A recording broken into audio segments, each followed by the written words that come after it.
Marwadi university మంచి భవిష్యత్తు కోసం తెలుగు విద్యార్థులు ఇష్టపడే university. Call 9059052378 9059052379.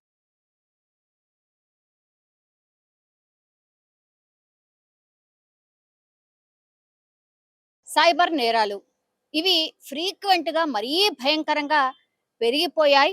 So OTP share చేయకండి, అట్లాగే మీ ఆధార్ నంబర్ని కూడా ఎవరికి చెప్పకండి. ఇట్లాంటివి అయితే మనం తరచుగా వింటూ ఉన్నాం. అట్లాగే మనం ఎవరికైనా కాల్ చేసినాం అనుకోండి, అప్పుడు ఖచ్చితంగా మనకు ఒక రింగ్ టోన్ వస్తుంది ఈ మధ్య కాలంలో. అది ఏంటి మనందరం విన్నదే. దయచేసి మీ ఓటీపీని ఎవరికి షేర్ చేయకండి, సైబర్ నేరాలు పెరిగిపోయినాయి, అప్రమత్తంగా ఉండండి, ఇవన్నీ విన్నాం. కాబట్టి మనం చాలా మట్టుకైతే ఇప్పుడు మోసపోకుండా కొంత అవగాహనకు వచ్చినామన్న విషయం అయితే మనకు అర్థమవుతోంది. సో ఇట్లా కాదనుకున్నారు ఇక సైబర్ నేరగాళ్ళు, వామ్మో ఈ రూట్ మొత్తం అంతా తెలిసిపోయింది, ఇట్లా లాభం లేదు, ఇక మనము ఇక కొత్త రూట్ వెతుక్కోవాల్సిందే, కొత్తగా ఆలోచించాల్సిందే అని వాళ్ళు కూడా అప్డేట్ అవుతున్నారు. అంటే టెక్నాలజీ ఎంతెంత అప్డేట్ అయితే వస్తున్నదో అట్లాగే సైబర్ నేరాలు చేసేటోళ్ళు కూడా అట్లా అప్డేట్ అవుతూ కొత్తగా కొత్త మోసాలకు తెరలేపుతున్నారు. ఇప్పుడు మన సికింద్రాబాద్ లోనే జరిగింది. సికింద్రాబాద్ లో పాపం ఇంటి అద్దెకి సంబంధించిన బోర్డు ఎవరైనా పెడతాం, ఎవరైనా ఇల్లు అద్దెకి కావాలంటే ఏంటి టూలెట్ బోర్డు మనం ఒక గేట్ కి పెట్టేస్తే ఆ టూలెట్ బోర్డు అట్లాగే కాంటాక్ట్ నెంబర్ ఇస్తాము, ఆ తర్వాత కాల్ చేస్తారు. ఇది వెరీ కామన్. సో అట్లనే సికింద్రాబాద్ లో కూడా ఒక మహిళ ఏం చేసిందంటే టూలెట్ బోర్డు పెట్టడమే కాకుండా ఆమె ఇంకా జల్దీ కిరాయిదారులు వచ్చేయాలనుకున్నదో ఏమనుకున్నదో కానీ ఏకంగా దీన్ని ఆన్లైన్ లో పెట్టిందట. టూలెట్ మా ఇల్లు ఖాళీ ఉంది, ఇన్ని రూమ్స్ ఉన్నాయి, ఇట్లుంది అని కాంటాక్ట్ నెంబర్ ఇచ్చిందట. ఇప్పుడు ఆ కాంటాక్ట్ నెంబరే ఇప్పుడు సైబర్ నేరగాళ్ళకి మంచి ప్లస్ పాయింట్ అయింది. అచ్చా, మీరు ఇట్లా మీ టూలెట్ బోర్డు పెట్టి ఇట్లా కిరాయికి ఇల్లు ఇస్తాము అనేది కూడా మీరు ఇట్లా సోషల్ మీడియాలో పెడుతున్నారు ఆర్ ఆన్లైన్ లో పెడుతున్నారు కదా, చలో దీన్నే క్యాష్ చేద్దాం అనుకున్నారు, ట్రై చేద్దాం అనుకున్నారు. ఏం చేసిండ్రు, ఇప్పుడు ఆ టూలెట్ బోర్డు కింద ఆమె ఒక నంబర్ ఇచ్చింది కదా ఆన్లైన్ లో, అది కూడా పెట్టింది. సో ఏం చేసిర్రు, వాళ్ళు కాంటాక్ట్ చేసిర్రు. హలో సో అండ్ సో అండి, మేము ఇట్లా, మీకు తెలుసు సికింద్రాబాద్ అంటే ఆర్మీకి సంబంధించిన వాళ్ళు చాలా మంది ఉంటారు. సో ఆర్మీ అధికారి లాగా ఆమెకు పరిచయం చేసుకున్నాడు. నేను ఆర్మీ అధికారినండి, ఇట్లా నాకు రెంట్ కావాలి, సో అండ్ సో పర్పస్. కాబట్టి ఆర్మీ అధికారి అంటే మీకు తెలుసు కదా, మీకు కూడా సెక్యూరిటీ ఉంటది, అట్లాగే మాకు పేమెంట్స్ కూడా మంచిగానే ఉంటాయి. సో మీ ఇల్లు కిరాయి సపోజ్ ఆమె ఒక 15,000 చెప్పింది అనుకోండి, డబుల్ బెడ్రూమ్ పోర్షన్ 15,000 చెప్పింది అనుకోండి, ఆయన ఇంకా 5,000 ఎక్కువ ఇస్తా, మీకు ఎందుకు, నేనే కదా ఆర్మీ ఆఫీసర్ని అధికారిని, మాకు ఇట్లా ఎలవెన్స్లు వస్తాయి, అవొస్తాయి ఇవొస్తాయి అని పూర్తిగా మాటలలో పెట్టిండట. పెట్టి ఆమెకు చెప్పిండట, ఇట్లా మీరు ఇంత అనుకుంటున్నారు కిరాయి, అట్లా కాదు, నేను ఇంకా కొంచెం ఎక్కువనే ఇస్తాను, నాకు ఇల్లు కావాలి అని. కానీ మేడం ఇక్కడ ఒక ట్విస్ట్ ఉంది, ఏంటంటే మీరు చెప్తే నమ్మరు కానీ మేము ఆర్మీ ఆఫీసర్లం కదా, సో మాకు ఇక్కడ కొంత రివర్స్ ఉంటది, ఏం చేస్తాము అని అంటే ఫర్ అథెంటికేషన్ అంటే నేను కూడా మా ఆఫీస్ లో సబ్మిట్ చేయాలా, చూపెట్టాలా, సో అండ్ సో వాళ్ళ ఇంట్లో నేను ఉండబోతున్నా, ఇవన్నీ కూడా సబ్మిట్ చేయాల్సి ఉంటది. కాబట్టి ఇక కాకమ్మ కథలన్నీ చెప్పిండు.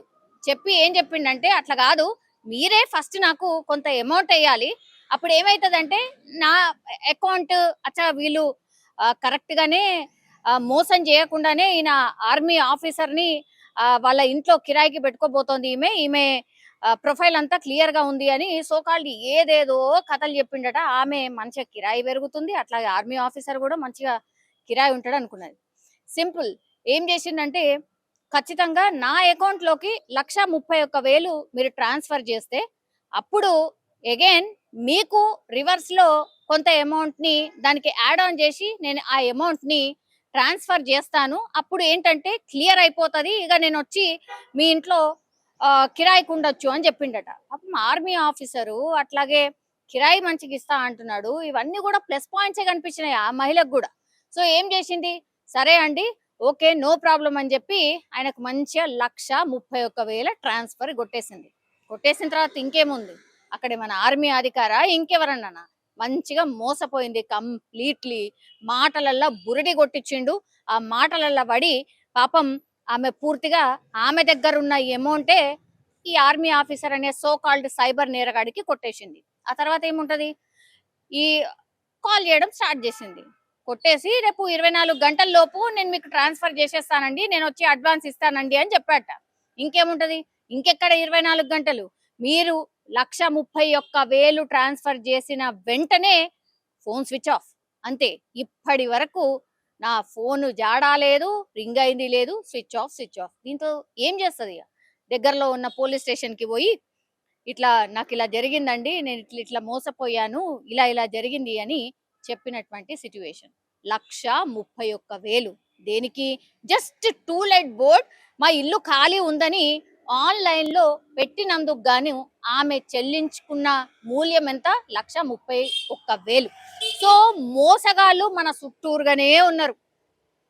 ఏ చిన్న క్లూ కూడా ఆర్ ఒక చిన్న ఏమంటారు అంటే ఒక లూప్ హోల్ ఉంటది అంటారు కదా, అట్లాంటిది ఏమన్నా అందించినా ఇగో ఇట్లా అల్లుకుపోయేటోళ్ళే చాలా మంది ఉన్నారు. సైబర్ నేరగాళ్ళు ఎటు నుంచి ఎటు దాడి చేస్తున్నారో తెలియనటువంటి పరిస్థితి. సో అప్రమత్తంగా ఉండండి దయచేసి.